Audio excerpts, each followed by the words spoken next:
les enfants des années 60, 70 et 80 ne sauraient avoir oublié Calimero, le petit poussin malchanceux star de leur enfance.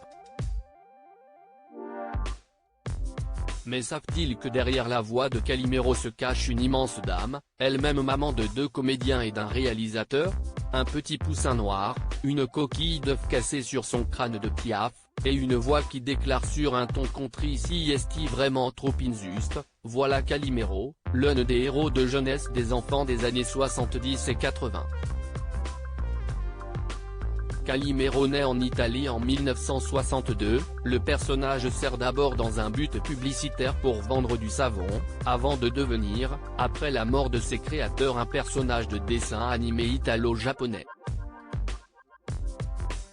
Les marmots du monde entier se passionnent pour les aventures de l'irrésistible Poussin, 17e né d'une couvée de poussins, rejeté par sa maman poule en raison de sa couleur. À la base de son succès, sans doute, la conclusion immuable de chaque épisode.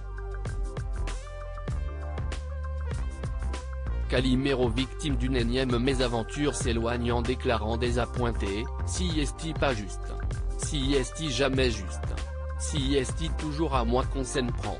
Si est-il pas parce qu'on est petit et faible que. Le reste de ses paroles disparaît inaudible dans une longue plainte.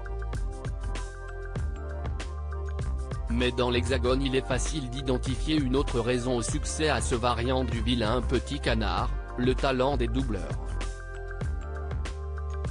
Au doublage de Calimero, des artistes confirmés parmi les comédiens engagés, les comédiens Francis Lax, voix française de Dustin Hoffman, du grand Gene Hackman ou Harrison Ford dans La Guerre des Étoiles, et Lou Kamet, qui doublera plus tard Michael J. Fox, ainsi que Rick Moranis ou Jason Priestley. Pour incarner Calimero, c'est Arlette Thomas qui est engagée. La comédienne a déjà fait ses preuves sur les planches, au cinéma notamment chez Jean Grémillon et René Clair, et à la télévision dans les séries cultes Les 5 dernières minutes, et Le Chevalier de Maison Rouge. Calimero ne sera pas, et de loin, la seule expérience de doublage de la comédienne qui au fil de sa longue carrière doublera notamment Liza Minnelli, Dame Judi Dench, Lee Remick, Mia Farrow ou Shirley MacLaine. Elle sera aussi l'irrésistible voix d'une autre légende de dessin animé, Titi de Titi et Gros Minet. Et la comédienne inspirera à ses propres enfants l'amour du cinéma.